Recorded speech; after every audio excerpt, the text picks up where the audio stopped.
Cette semaine, Luxeuil-les-Bains devient une des deux plaques tournantes du basket français. Nous accueillons les quarts de finale et demi-finale du trophée Coupe de France de basketball senior féminine au Palais des Sports. Samedi, à 17h15 et 20h, assistez aux quarts de finale. Dimanche 15h30, la demi-finale. Rouen, Reims, Annemasse et Strasbourg s'affrontent pour une place en finale à l'Accor Arena le vendredi 25 avril. Comptoise Radio, conseil d'experts. Bonjour Joanne Théron, vous êtes spécialiste de l'intelligence artificielle à Besançon.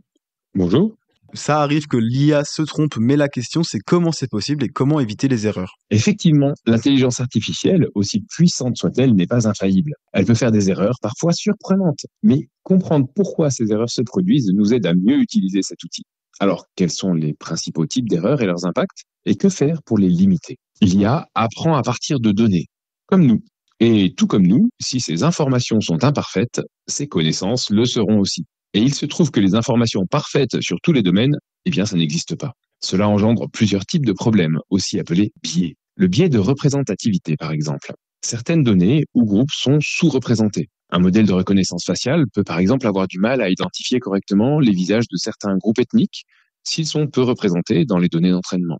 Un biais de confirmation. L'IA peut également renforcer des idées ou des opinions majoritaires présentes dans les données, sans remettre en question leur validité. Cela est lié à la surreprésentation de ces données et au fait que l'IA ne réfléchit pas à proprement parler.